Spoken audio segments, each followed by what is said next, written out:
بسم الله الرحمن الرحيم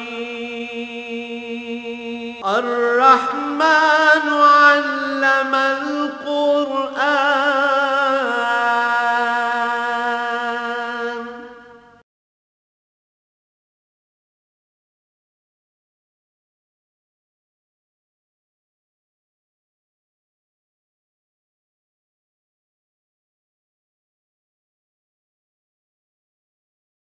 الحمد لله رب العالمين والصلاة والسلام على حبيبه محمد وآله وصحبه أجمعين. أعوذ بالله من الشيطان الرجيم. بسم الله الرحمن الرحيم.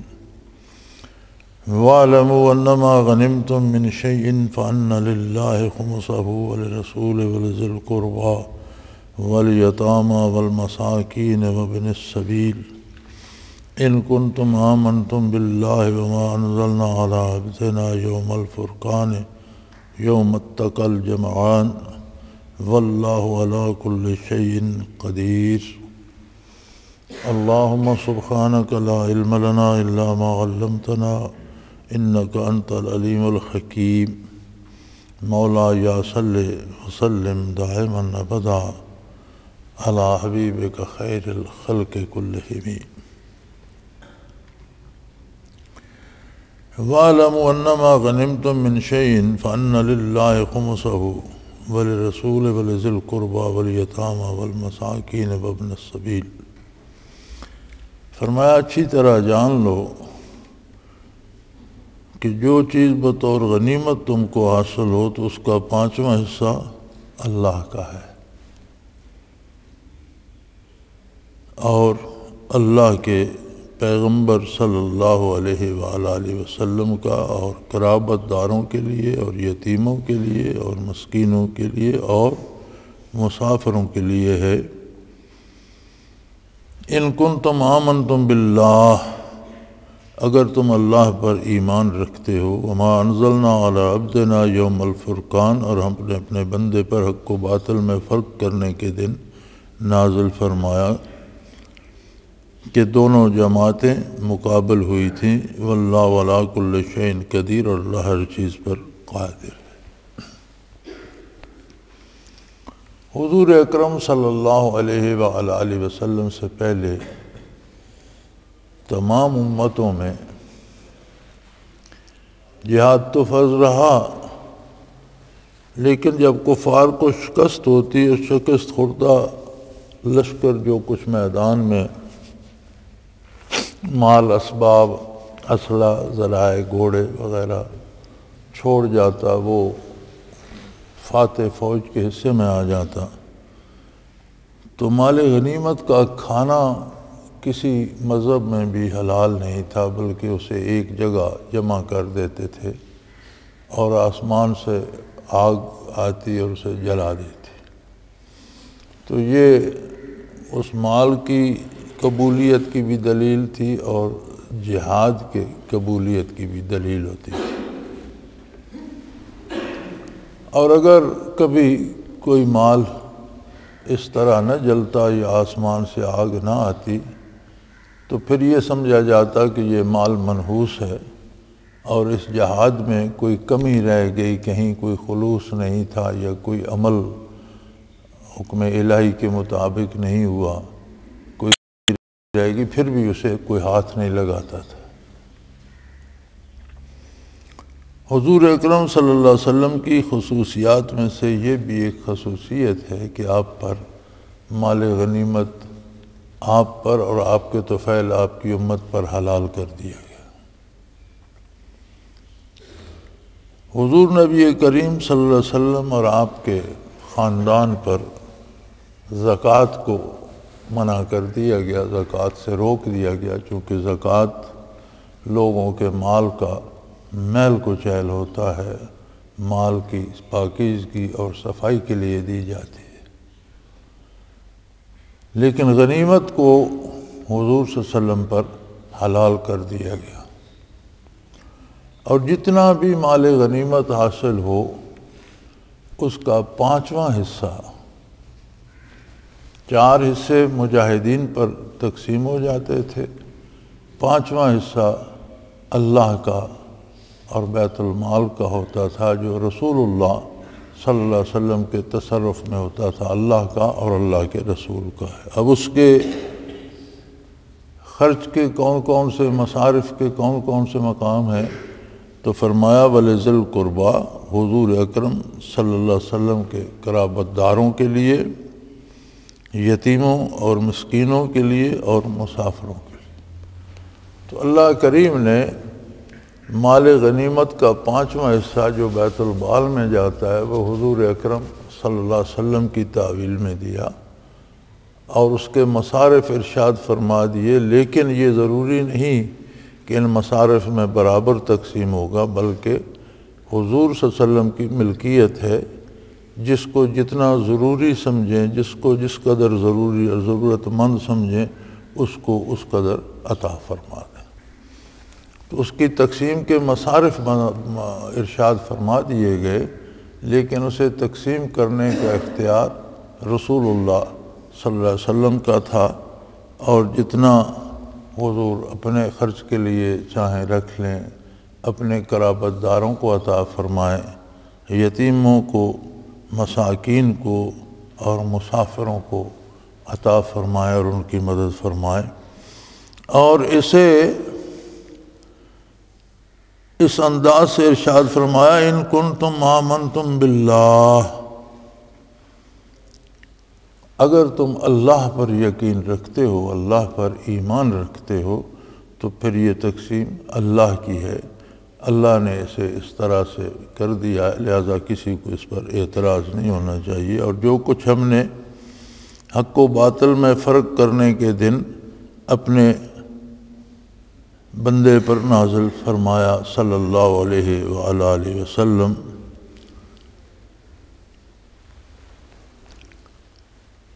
حضور اکرم صلی اللہ علیہ وسلم کی بعثت کے بعد معرکہ بدر کو اللہ نے یوم الفرقان کہا ہے، یعنی معرکہ بدر نے حق و باطل میں، مومن و کافر میں، سچ اور جھوٹ میں تفریق پیدا کر دی، امتیاز پیدا کر دیا۔ یہ تاریخ انسانی کا ایک عجیب معرکہ ہے، جس کی تاریخ بڑی عجیب ہے کہ اہل مکہ نے پورے مکہ میں چندہ کیا اور ایک تجارتی قافلہ بھیجا، جس کا مقصد یہ تھا کہ جو کچھ یہ قافلہ کما کر لائے گا اس سے جنگی تیاریاں کر کے مسلمانوں کے خلاف جنگ کی جائے گی اور مدینہ منورہ اور اس کے رہنے والوں کو نیست و نابود کر دیا جائے گا۔ جب وہ قافلہ اپنا تجارتی مال اسباب بیچ کر، خرید کر، تجارت کر کے واپس ہو رہا تھا تو مسلمانوں کو اطلاع ملی، ہوں یاد آئے نا، کمال ہے، اج بھی ویلے تو یاد آئے۔ تو مسلمانوں نے اس قافلے کا راستہ روکنے کا ارادہ فرمایا، حضور اکرم صلی اللہ علیہ وسلم بنفس نفیس تشریف لے گئے۔ اب عجیب بات ہے، قدرت کے اپنے کام ہیں اور اللہ کریم اس دار دنیا میں، عالم اسباب میں مسبب الاسباب بھی خود ہے، اسباب بھی پیدا فرما دیتا ہے، ترک سبب نہیں فرماتا، اسباب پیدا فرما دیتا ہے۔ تو عجیب سبب پیدا ہوا کہ ادھر مکہ والوں کو بھی اطلاع ہو گئی کہ مسلمان کافرے کا راستہ روکیں، چنانچہ انہوں نے بڑا شور کیا، اکٹھے ہوئے اور 1000 کا لشکر جرار، بڑے بڑے چیدہ سردار اور بڑے بڑے لڑاکا نوجوان اور اسلحہ اور خوراک اور سواریاں، اونٹ اور گھوڑے لے کر وہ قافلے کو بچانے کے لیے چل پڑے۔ تو ایک عجیب منظر بن گیا کہ مسلمان بدر میں پہنچے تو بدر سے 2.5-3 میل نیچے کی سمندر کی طرف سمندر کے ساحل کے کنارے قافلہ جا رہا تھا۔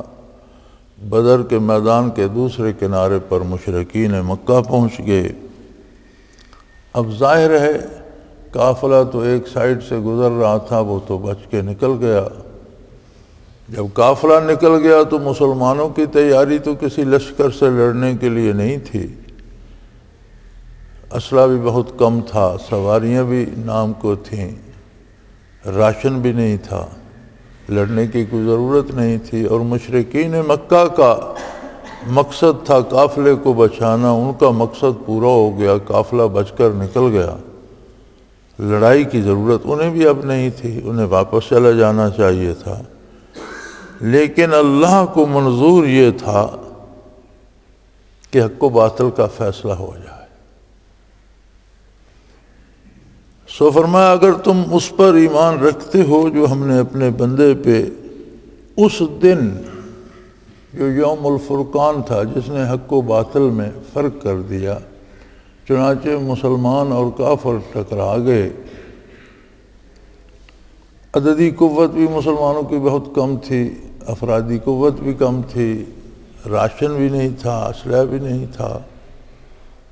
کفار کے بڑے مشاق نوجوان اور بڑے بڑے سردار تھے مکے کے، اور بڑا اسلحہ بھی تھا، راشن بھی وافر تھا۔ لیکن جب مقابلہ ہوا تو انہیں نہ صرف شکست فاش ہوئی بلکہ چیدہ چوٹی کے 70 جنگجو میدان میں کھیت رہے، اور 70 نامور قید ہو گئے، اور لشکر تباہ و برباد ہو کر شکست کھا کر میدان سے بھاگ گیا، اور حق و باطل کا فرق ہر ایک کے لیے واضح ہو گیا۔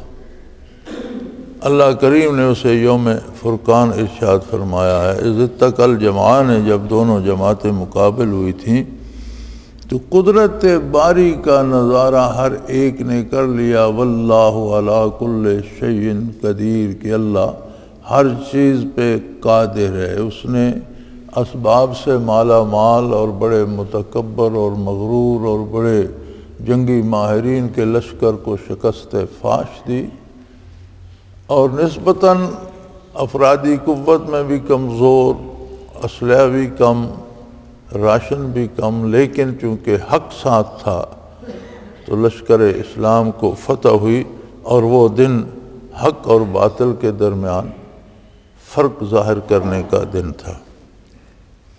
اللہ ہر چیز پہ قادر ہے۔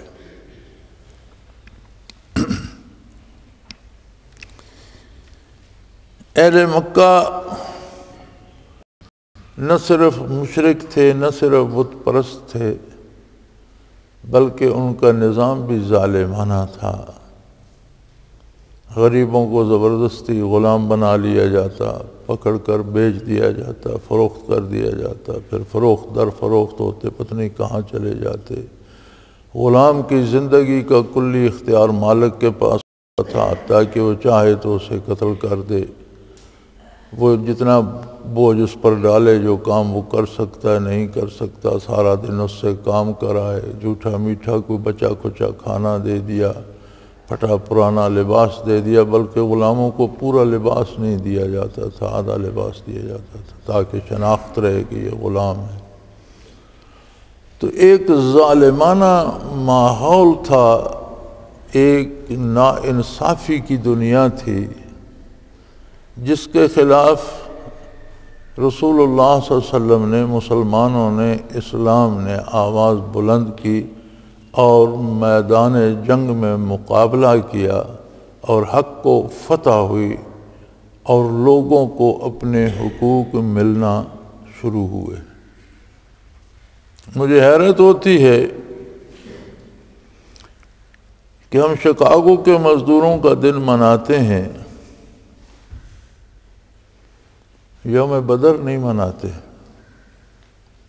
جو واقعی مظلوموں سے ظلم کو اکھاڑ پھینکنے کا دن تھا، اور تاریخی اعتبار سے صدیوں بعد ایسا دن اس بوڑھے آسمان نے دیکھا، ورنہ صدیاں گزر گئی تھیں غریبوں کو پستے اور ظلم سہتے اور مار کھاتے اور بکتے اور فروخت ہوتے۔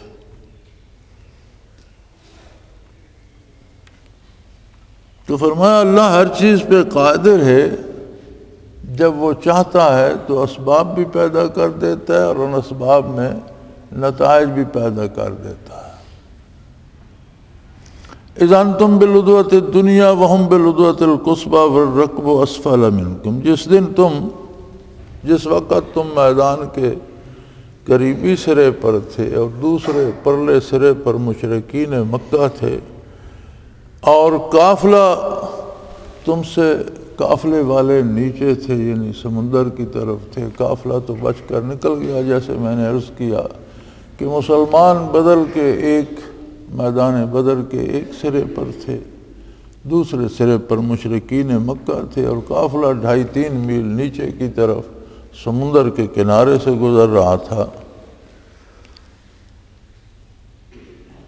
وَلَوْ تَوَعَدْتُمْ لَاخْتَلَفْتُمْ فِي الْمِيعَادِ، اگر تم کوئی بات طے کرتے تو وقت مقرر پر ضرور آگے پیچھے ہو جاتا۔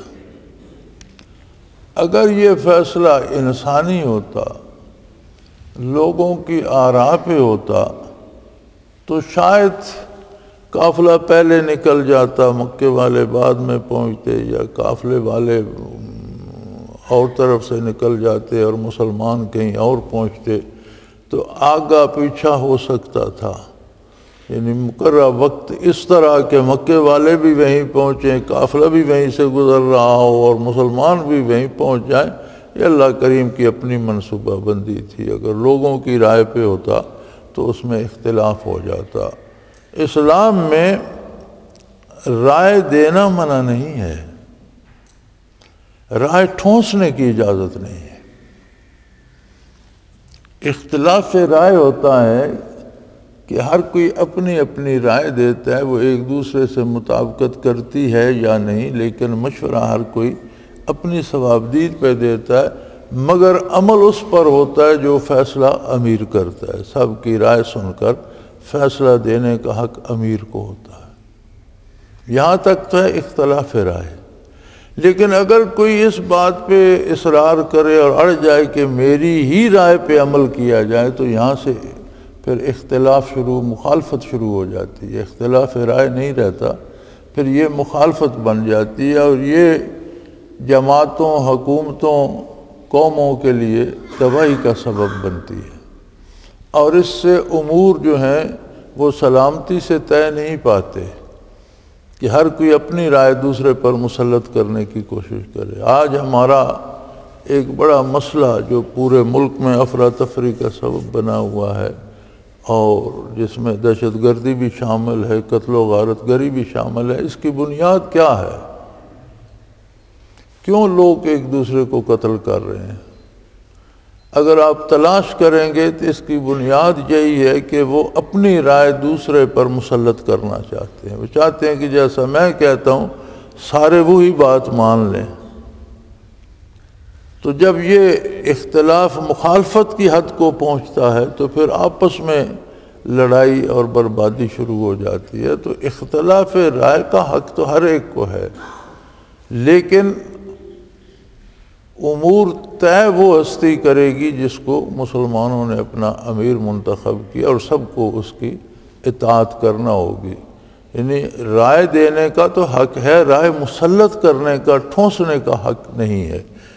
اور اگر ایسا ہوتا تو پھر ضرور وقت مقررہ پر آگے پیچھے ہو جاتا، لوگ آپس میں جھگڑ رہے ہوتے، وقت نکل جاتا، قافلہ نکل جاتا، اہل مکہ کہیں اور پہنچتے، مسلمان کہیں اور پہنچتے۔ لیکن لِيَقْضِيَ اللَّهُ أَمْرًا كَانَ مَفْعُولًا، اللہ جو چاہتا ہے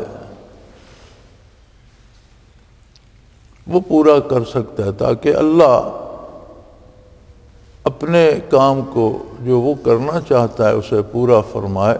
تو کوئی اختلاف رائے بھی مسلمانوں میں نہ ہوا۔ عجیب بات ہے کہ اہل مکہ بھی موقع پر پہنچ گئے اور قافلہ بھی بچ کر نکل گیا، تو اب پیچھے 2 جماعتیں رہ گئیں، مسلمان تھے 313، ان کے پاس 8 زرے، 6 تلواریں، 8-10 گھوڑے اور اس طرح کی تھی۔ کھانے کو 5-5 کھجوریں یوم بدر بھی حضور اکرم صلی اللہ علیہ وسلم نے تقسیم کی تھی، جو سارے دن کا کھانا تھا۔ دوسری طرف لشکر تھا کفار کا، جو 1000 مستعد لوگوں پہ اور تجربہ کار جنگجوؤں پہ مشتمل تھا، اور جس میں بڑے بڑے مکہ کے سردار بھی موجود تھے۔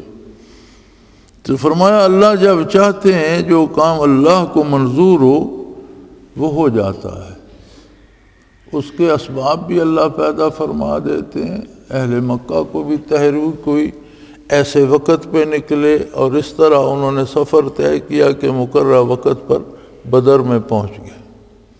قافلے والوں کو خبر ہو گئی، انہوں نے رات ہی کو اپنا مال اسباب اونٹوں پہ لادا اور راتوں رات نکلنے کی کوشش کی۔ وہ ایک طرف سے بچ کر نکل گئے، اور مسلمان بھی میدان بدر میں اسی وقت پہنچ گئے۔ تو اللہ کریم چاہتے تھے کہ لِيَهْلِكَ مَنْ هَلَكَ عَنْ بَيِّنَةٍ، کہ جسے ہلاک ہونا ہے وہ بھی واضح دلیل پر ہلاک ہو، اسے پتہ چلے کہ میں ظلم کر رہا ہوں، میں ناحق پر ہوں، حق پر کون ہے۔ وَيَحْيَى مَنْ حَيَّ عَنْ بَيِّنَةٍ، اور جسے زندگی نصیب ہو اس کے پاس بھی واضح دلیل ہو۔ یاد رکھیں، ہم موت سمجھتے ہیں اس دنیاوی زندگی کے خاتمے کو، کہ جس کی سانس رک گئی، دل کی دھڑکن بند ہو گئی، یہ مر گیا۔ قرآن کریم ایمان کے چلے جانے کو حقیقی موت قرار دیتا ہے۔ یہ جسے عرفاً ہم موت کہتے ہیں، یہ زندگی کا خاتمہ نہیں ہے، بلکہ نئی زندگی کی ابتدا ہے۔ یہ عارضی زندگی جو دنیا کی ہے اس کا خاتمہ ہے، اور ابدی زندگی جو آخرت کی ہے اس کی ابتدا ہے۔ تو مرنے والا ختم نہیں ہو جاتا، بلکہ ایک حالت سے دوسری حالت میں منتقل ہو جاتا ہے۔ لیکن جس کا دل ایمان سے خالی ہو جائے وہ مر گیا، وہ تباہ ہو گیا، ہمیشہ کے لیے جہنم کا ایندھن بن گیا۔ تو وہ قرآن کریم کی اصطلاح میں ایمان سے محرومی کو موت قرار دیا گیا ہے، کہ جسے ایمان سے محروم بھی ہونا ہے وہ بھی یہ دیکھ لے کہ ایمان اور حق کے فاتح ہونا بغیر اسباب دنیا کے ان کے حق پر ہونے کی اور تائید باری کی دلیل ہے کہ اللہ کی مدد ان کے ساتھ۔ اور کافروں کا باوجود اسباب کے ہلاک ہو جانا، شکست کھا جانا، تباہ ہو جانا، اس بات کی دلیل ہے کہ یہ اللہ کی مدد سے محروم ہے۔ اب جسے ایمان سے محروم ہونا ہے اس کے سامنے بھی حق تو واضح ہو گیا، دلیل واضح ہو گئی۔ اب اگر وہ حق سے محروم ہوتا ہے، ایمان سے محروم ہوتا ہے تو ہوتا رہے۔ اور جسے اللہ نے نور ایمان بخشا ہے اس کے پاس بھی یہ دلیل آ گئی کہ اللہ کی تائید حاصل ہے تو فتح نصیب ہوئی اور حق کا قیام ہوا۔ صرف فتح مقصود نہیں ہوتی، ہر مقابل 2 بندے ہوں یا 2 فوجیں ہوں یا 2 قومیں ہوں یا 2 ملک ہوں، جب وہ میدان میں اترتے ہیں تو ایک ہارتا ہے، ایک جیتتا ہے۔ اسلام اس ہار جیت کو فتح شکست نہیں کہتا، اسلام فتح کہتا ہے کہ حق غالب آئے، انصاف غالب آئے، عدل غالب آئے، امن غالب آئے، ایسی فتح جس کے نتیجے میں لوگوں کو حقوق ملیں، ہر ایک کو انصاف ملے، ہر ایک کے ساتھ عدل کیا جائے۔ یہ کامیابی جو ہے اس میں تائید باری ہے۔ اور شکست یہ ہے کہ ظلم کو شکست ہو، زیادتی کو شکست ہو، ناانصافی کو شکست ہو، تو اسلام اس کو حق کی دلیل قرار دیتا ہے۔ جیسے نبی کریم صلی اللہ علیہ وسلم ساری انسانیت کے لیے مبعوث ہوئے اور قیامت تک کے لوگوں کے لیے مبعوث ہوئے، گورے، کالے، ہر طرح کے لوگ جو دنیا میں شمال جنوب مشرق مغرب میں جہاں تک انسانیت پھیلی ہوئی ہے وہاں تک کے لیے آپ صلی اللہ علیہ وسلم رسول مبعوث. آپ نے مدینہ منورہ میں جب ریاست اسلامی قائم ہوئی تو قرب و جوار کے حکمرانوں کو بھی اپنے گرامی نامہ ہے قاصدوں کو دے کر روانہ فرمائے اور دعوت اسلام دی، لیکن اس کے باوجود دنیا دور دور تک پھیلی ہوئی تھی. خود بنفس نفیس یہ روئے زمین جو ہے اس میں خوش قسمت ترین ٹکڑا عرب ہی کی سرزمین ہے، جزیرہ نما عرب ہی کی، جس نے قدوم مصطفیٰ صلی اللہ علیہ وسلم کے بوسے لیے کسی دوسری زمین پر حضور نے حیات دنیا میں قدم رنجہ نہیں فرمایا. تو پیغام ساری انسانیت کے لیے تھا. حضور اکرم صلی اللہ علیہ وسلم کا سفر دنیا مدینہ مکہ مکرمہ یا اس کے نواح میں یا پھر طائف تک، مکہ مکرمہ کے نواح میں جہاں آپ کی پرورش ہوئی اور جہاں آپ طائف تک تشریف لے گئے، یا مختلف قبائل یا تبوک یا مدینہ منورہ تک یا تبوک تک، یعنی یہ سارا جو سفر دنیا میں آپ نے جس زمین کو اپنے مبارک قدموں سے نوازا وہ جزیرہ نما عرب کے اندر ہے، اور مبعوث ہوتے ہیں حضور روئے زمین کے لیے. تو وصال نبوی کے بعد یہ ذمہ داری خلفائے راشدین پر آ پڑی، صحابہ کرام پر تھی اور ان کے امیر خلفائے راشدین تھے. تو آپ اندازہ کیجئے کہ 23 برس عہد نبوت ہے، بعثت کے بعد 13 برس حضور مکہ مکرمہ میں مقیم رہے، 10 برس حضور اکرم صلی اللہ علیہ وسلم مدینہ منورہ میں مقیم رہے، اور 23 برس میں دین مکمل ہو گیا، قرآن پورا نازل ہو گیا، قرآن لوگوں کو سکھا دیا گیا، ہزاروں کی تعداد میں لوگ حافظ ہو گئے جن کے سینوں میں قرآن محفوظ ہو گیا. حضور اکرم صلی اللہ علیہ وسلم نے ہر آیت ہر صورت ترتیب کے ساتھ لکھوا دی. جب کوئی آیت نازل ہوتی حضور فرماتے یہ فلاں صورت میں لکھو اور اس کو فلاں جگہ فلاں آیت سے پہلے فلاں سے پیچھے لکھو. یہ ساری ترتیب جو قرآن کی آج ہمارے پاس ہے یہ نبی کریم صلی اللہ علیہ وسلم کی ترتیب دی ہوئی. قرآن مکمل ہو گیا، احکام دین حضور نے ان خوش نصیبوں کو جنہیں شرف صحابیت نصیب ہوا سکھا دیے، بلکہ 10 برس وہ لوگ عمل کرتے رہے، حضور مشاہدہ فرماتے رہے اور تصدیق فرماتے رہے کہ اس حکم کا یہی طریقہ اور اس پر ایسے ہی عمل ہوگا. دین مکمل ہو گیا، حضور دنیا سے پردہ فرما گئے. تو جزیرہ نما عرب کے باہر تو سارا روئے زمین پڑا تھا. وہ ذمہ داری خلفائے راشدین کو تفویض ہوئی، اور آپ تاریخ اٹھا کر دیکھیں وصال نبوی کے بعد ٹھیک 23 برسوں میں شمال سے جنوب اور مغرب سے مشرق تک پوری روئے زمین پر اسلام کا پیغام پہنچ چکا تھا. ایک ایسی سلطنت وجود میں آ چکی تھی کہ جو شمال میں سائبیریا سے جنوب میں افریقہ تک نکل گئی تھی، اور مغرب میں اسپانیہ سے مشرق میں چین تک پہنچ گئی تھی. اب ایسی ریاست کی بات کسی گڈریے کی جھونپڑی سے بھی پوشیدہ رہ سکتی ہے؟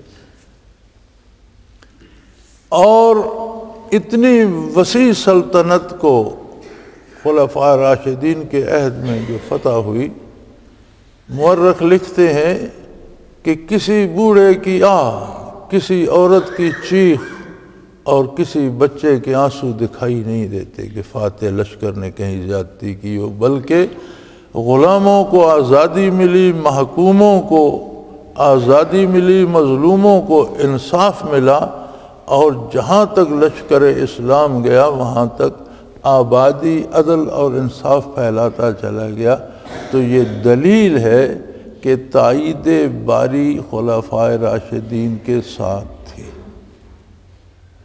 یعنی اسلام نے اس کو فتح قرار دیا ہے.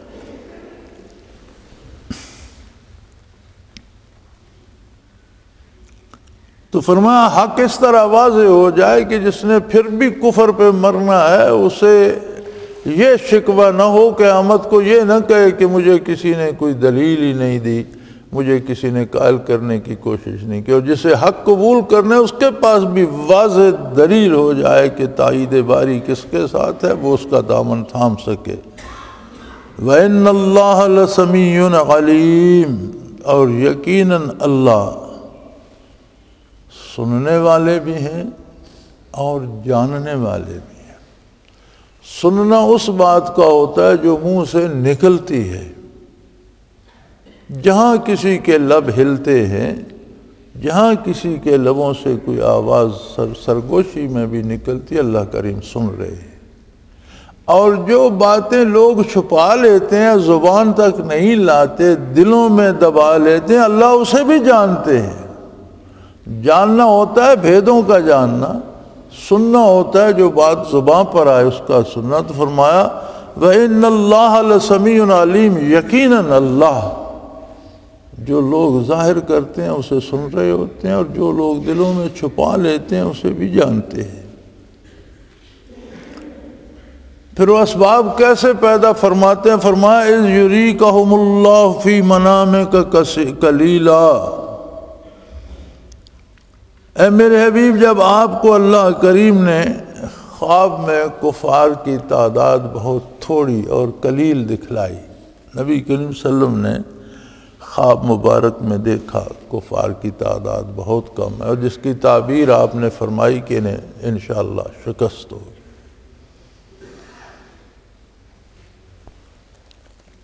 وَلَوْ أَرَاكَهُمْ كَثِيرًا لَفَشِلْتُمْ بَلْ تَنَازَعْتُمْ فِي الْأَمْرِ وَلَكِنَّ اللَّهَ سَلَمَ، اگر آپ انہیں زیادہ تعداد میں دیکھتے تو لوگوں میں اختلاف رائے پیدا ہو جاتا۔ کوئی کہتا کہ ٹھیک ہے اللہ کا حکم ہے لڑیں گے، کوئی کہتا کہ اللہ نے خودکشی کرنے کا حکم تو نہیں دیا جب ہمیں نظر آ رہا ہے کہ ان کی تعداد اتنی زیادہ ہے اور ہمارا لڑنا محض خود کو ہلاک کرنے کے مترادف ہے، مقابلہ کرنا نہیں ہے، تو لڑنے کی کیا ضرورت ہے؟ اگر اللہ کریم آپ کو زیادہ تعداد دکھاتے وَلَتَنَازَعْتُمْ فِي الْأَمْرِ، تو اس معاملے میں باہمی تنازع کھڑا ہو جاتا ہے، کوئی کہتا ہے جہاد ہوگا، کوئی کہتا ہے اس سے بچنا چاہیے۔ وَلَكِنَّ اللَّهَ سَلَّمَ، اللہ کریم نے آپ کو اس سے بچا لیا۔ یعنی اللہ کا یہ احسان ہوتا ہے کہ کسی کو اللہ کی نافرمانی اور حضور کی نافرمانی سے بچنے کے اسباب پیدا کر دے، اللہ کا یہ بہت بڑا احسان ہوتا ہے۔ ہم یہ سمجھتے ہیں اور بارہا سننے کو ملتا ہے، جس کے پاس دولت جمع ہو جائے یا جو کوئی کسی کے پاس اقتدار آ جائے تو پھر لوگ کہتے ہیں اس پر اللہ کا بڑا کرم ہے، خواہ وہ کافر ہو جائے، بے دین ہو جائے، بدکار ہو جائے۔ یہاں یہ قرآن کی آیت بتا رہی ہے کہ حضور کے اتباع اور حضور کی اطاعت میں اختلاف سے بچنا یہ اللہ کا کرم ہے۔ اللہ کی مہربانی یہ ہے کہ کسی کو نبی صلی اللہ علیہ وسلم کی غلامی نصیب ہو جائے، وہ سب سے زیادہ امیر، سب سے زیادہ خوش بخت، سب سے زیادہ خوش نصیب ہے جسے اللہ گناہ سے اور اپنے حبیب کی نافرمانی سے بچا لے، وہ بڑا خوش قسمت ہے، وہ بڑا بختور ہے کہ اللہ نے وَلَكِنَّ اللَّهَ سَلَّمَ، اللہ نے مسلمانوں کو اس سے بچا لیا۔ اِنَّهُ عَلِيمٌ بِذَاتِ الصُّدُورِ، اس لیے کہ اللہ دلوں میں چھپے بھیدوں کو جانتا ہے، ان سے واقف ہے۔ وہ جانتا ہے کہ بشری کمزوریاں کیا ہیں۔ انسان کھرا بھی ہو، مخلص بھی ہو، پھر بھی انسان ہے۔ کہیں وہ مشکل دیکھے گا تو ڈر جائے گا، کہیں وہ اپنے سے زیادہ طاقت دیکھے گا تو اس سے بچنے کی کوشش کرے گا۔ یہ انسانی کمزوریاں ہیں۔ اب اللہ کریم چاہتے تھے کہ کفر کی جو بڑی سے بڑی طاقت ہے اس وقت روئے زمین پر، اسے پوری قوت شان و شوکت سے میدان میں لے آئے۔ مسلمانوں کے پاس طاقت کم ہے، وسائل کم ہیں، لیکن جو ہیں ان کو میدان میں لے آئے۔ اور اپنی تائید سے کفر کا غرور توڑ دے، کافروں کو شکست دے، اسلام کو غلبہ دے تاکہ حق واضح ہو جائے۔ تو فرمایا وہ دلوں کے بھید جانتا ہے، اس لیے اس نے ایسی کیفیت پیدا کر دی کہ اپنے نبی کو خواب میں کافروں کی تعداد بہت تھوڑی دکھائی، جس سے حضور نے یہ تعبیر فرمائی کہ یہ شکست کھائیں گے۔ حتیٰ کہ میدان بدر میں نبی کریم صلی اللہ علیہ وسلم نے نشان لگا کر یہ بتا دیا کہ فلاں کافر بھی قتل ہوگا، وہ اس جگہ گرے گا، فلاں قتل ہوگا، وہ اس جگہ گرے گا، فلاں قتل ہوگا، وہ اس جگہ گرے گا، اس طرح سے۔ اور جب معرکہ ختم ہوا تو بعین ہی جس طرح حضور نے فرمایا تھا وہی بڑے بڑے نامور لوگ انہی جگہ پر قتل ہوئے پڑے تھے۔ اذا یریکموہم اذ التقیتم فی اعینکم قلیلا، اور جب آپ کا مسلمانوں کے لشکر کا کافروں سے مقابلہ ہوا تو انہیں کافروں کی تعداد کم نظر آتی تھی۔ حضرت عبداللہ ابن مسعود فرماتے ہیں کہ میں نے اپنے ایک ساتھی سے کہا کہ مجھے لگتا ہے کہ یہ مشرکین مکہ کا لشکر جو ہے یہ شاید 90 لوگوں پر مشتمل ہوگا۔ تو انہوں نے کہا نہیں، 90 نہیں، شاید 100 کے لگ بھگ تو ہوں گے، حالانکہ وہ 1000 کا لشکر جرار تھا اور یہ کھلی آنکھوں دیکھ رہے تھے۔ تو حضرت عبداللہ ابن مسعود رضی اللہ عنہ فرماتے ہیں کہ میں نے ساتھی سے کہا کہ 90 کے قریب تو یہ لوگ ہوں گے، اور مسلمان 313 تھے۔ تو اس نے کہا نہیں یار یہ 100 لگتے ہیں، 100 تو ہوں گے، حالانکہ وہ 1000 تھے۔ اذ یریکموہم اذ التقیتم فی اعینکم قلیلا، جب آپ کا مقابلہ ہوا تو مسلمانوں کی نظر میں کافروں کی تعداد کم نظر آتی تھی۔ وَيُقَلِّلُكُمْ فِي أَعْيُنِهِمْ، اور انہیں مسلمانوں کی تعداد بہت تھوڑی نظر آتی تھی، بلکہ ابو جہل نے دیکھ کر کہا کہ یہ جو لوگ ہمارے مقابلے پر آئے ہیں یہ اتنے ہوں گے جتنے لوگ ایک اونٹ سے پیٹ بھر لیتے ہیں۔ اور عربوں کے نزدیک ایک معیار تھا کہ اگر اونٹ ذبح کیا جائے تو 100 آدمی اس سے کھانا کھا لیتا ہے۔ تو اس کا اندازہ بھی یہ تھا کہ یہ اتنے لوگ ہوں گے کہ ایک اونٹ سے شکم سیر ہو جائے، ان کا پیٹ بھر جائے۔ وَيُقَلِّلُكُمْ فِي أَعْيُنِهِمْ، اور کافروں کو مسلمانوں کی تعداد کم نظر آتی، وہ دلیری سے بڑے آ رہے تھے کہ مٹھی بھر ہے انہیں مسل دیں گے، اور مسلمان بھی دلیری سے بڑھ رہے تھے کہ یہ تو ہم سے بہت کم ہے۔ فرمایا ایسا کیوں ہوا؟ فرمایا لِيَقْضِيَ اللَّهُ أَمْرًا كَانَ مَفْعُولًا، تاکہ اللہ جو کام کرنا چاہتا ہے اسے کر ڈالے، اسے انجام تک پہنچا دے۔ تو ہم جو اسباب کے اسیر رہتے ہیں، اسباب اختیار کرنا ضروری ہے، ترک سبب کی اجازت نہیں ہے۔ دنیا عالم اسباب ہے اور اسباب اختیار کرنے چاہیے، لیکن بھروسہ اللہ پر ہونا چاہیے، بھروسہ اسباب پر نہیں کیا جا سکتا۔ اسباب فی ذات ہی مؤثر نہیں ہوتے، اسباب میں تاثیر بھی اللہ پیدا فرماتے ہیں۔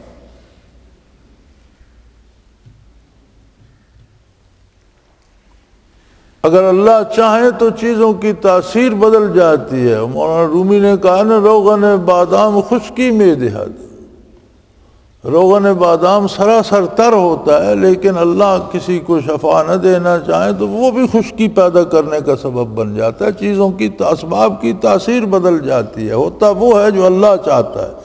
اسباب اختیار کیے جائیں، سب سے پہلی بات یہ ہے کہ کوئی ایسا سبب اختیار نہ کیے جائے جو اللہ و اللہ کے رسول کے حکم کے خلاف ہو۔ کسی غیر شرعی کام کو سبب کے طور پر اختیار کرنا بنیادی غلطی ہے۔ جو اسباب شرعاً جائز ہیں وہ ضرور اختیار کیے جائیں، لیکن بھروسہ اللہ پر ہو، اور دعا یہ ہو کہ اللہ جو میرے بس میں اسباب تھے وہ تو میں نے جمع کر لی، اب مجھے کامیابی دینا یہ تیرے دست قدرت میں ہے، میری مدد فرما، مجھے کامیاب کر دے۔ اسباب پہ بھروسہ نہ کرے۔ اور یہ سارے اسباب اس لیے پیدا فرمائے گئے کہ اللہ کریم جو چاہتے ہیں اسے کر ڈالے، یہ اس کی اپنی مرضی کہ اس نے 13 برس مسلمانوں کو اتنا پختہ کار بنا دیا کہ دنیا کا ہر ظلم وہ سہتے رہے، لیکن ہاتھ سے دامان رسالت جانے نہیں دی۔ آج ہم جب بات کرتے ہیں تو ہمارا انداز یہ ہوتا ہے کہ ہم سمجھتے ہیں کہ ہم پر وہی کرم ہونا چاہیے جو صحابہ کبار پہ تھا، آخر ہم بھی مسلمان ہیں۔ لیکن ہم یہ نہیں دیکھتے کہ ہمیں ایک چھینک بھی آ جائے تو سب سے پہلے نماز چھوٹتی ہے، جی آج طبیعت خراب ہے۔ کھانا نہیں چھوٹتا، سونا نہیں چھوٹتا، اپنے کاروبار دنیاوی نہیں چھوٹتے، اللہ کی عبادت چھوٹ جاتی ہے کہ آج طبیعت ٹھیک نہیں۔ اور وہ لوگ تھے جن سے زندگی کا دامن چھوٹ گیا، اطاعت پیغمبر کا دامن نہیں چھوٹا، جنہوں نے جانیں دے دیں لیکن اللہ کے رسول کے احکام پر عمل پیرا رہے۔ وَإِلَى اللَّهِ تُرْجَعُ الْأُمُورُ، اور فرمایا یاد رکھو تمام کام اللہ ہی کی طرف رجوع کیے جاتے ہیں، کوئی کام ایسا نہیں ہے جو از خود ہو جائے یا اللہ کی پسند کے خلاف ہو جائے، ہوتا وہی ہے جو اللہ کریم کرنا چاہتے ہیں۔ اور جس راستے کو کوئی چلتا ہے، جس راستے پہ چلتا رہتا ہے، ایک دن اس راستے کی منزل ختم ہو جاتی ہے، وہ اپنی منزل پہ پہنچ جاتا ہے، سفر ختم ہو جاتا ہے، لیکن ہر کوئی اس منزل پہ پہنچتا ہے جس راستے پر وہ چل رہا ہے۔ اگر کوئی نافرمانی کے راستے پر چل رہا ہے تو دنیاوی ناکامی بھی اس کے حصے میں آئے گی اور آخرت کی ناکامی۔ اور اگر کوئی اطاعت الہی اور اتباع رسالت کے رستے پہ گامزن ہے تو وہ دنیا میں بھی کامیاب ہوگا اور آخرت کی کامیابی بھی اس کے حصے میں آئے گی۔ یہ اللہ کریم کا بنایا ہوا نظام ہے، اور اس کے نظام اتنے پختہ ہیں کہ کسی کا ہیلا اس کے بنائے ہوئے نظام کو تبدیل نہیں کر سکتا۔ وہی ہوتا ہے جو وہ چاہتا ہے، ہر کام اسی کی بارگاہ کی طرف رجوع کرتا ہے، اور ہر کام کا نتیجہ وہی ہوتا ہے جو اللہ کریم چاہتے ہیں۔ سو اللہ کریم نے یہ واضح فرما دیا کہ میری تائید ان لوگوں کے ساتھ ہے جو عقیدے میں بھی اور عمل میں بھی میرے نبی کا اتباع کرتے ہیں، اور جو میرے رسول کی مخالفت کرتے ہیں وہ میری تائید سے محروم ہیں، گویا وہ زندگی سے بے بہرہ ہیں، انہیں زندگی سے آشنائی نہیں ملی۔ حیات نام ہے اتباع رسالت کا، اور موت نام ہے اللہ کے رسول کی اطاعت سے محرومی کا۔ وآخر دعوانا ان الحمدللہ رب العالمین۔ اللہ اللہ اللہ اللہ اللہ اللہ اللہ اللہ۔ حضرت امیر محمد اکرم آوان مد ظلہ العالی دارالعرفان منارہ ضلع چکوال میں سالہ سال سے قرآن و حدیث کے اوپر خطابات کر رہے ہیں، اور سلسلہ نقشبندیہ اویسیہ کے مطابق لوگوں کو ذکر الہی کی تربیت دے رہے ہیں۔ وہ قرآن پاک کی تفسیر ترتیب وار بیان کر رہے ہیں۔ تفسیر قرآن کو وہ موجودہ ملکی اور بین الاقوامی حالات کے مطابق بیان کرتے ہیں۔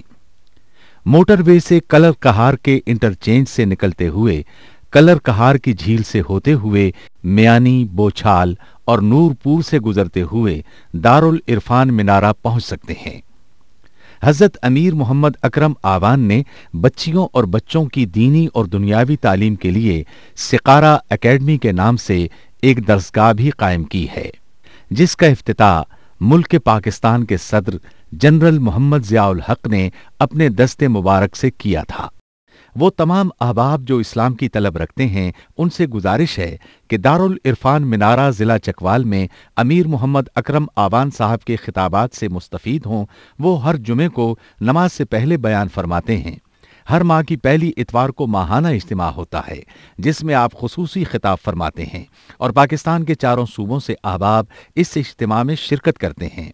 اس کے علاوہ یہاں سال میں 2 مرکزی اجتماعات بھی ہوتے ہیں، ایک رمضان المبارک میں اعتکاف کا اجتماع اور دوسرا جولائی اور اگست میں 40 دن کا اجتماع ہوتا ہے جس میں روحانی تربیت کی جاتی ہے۔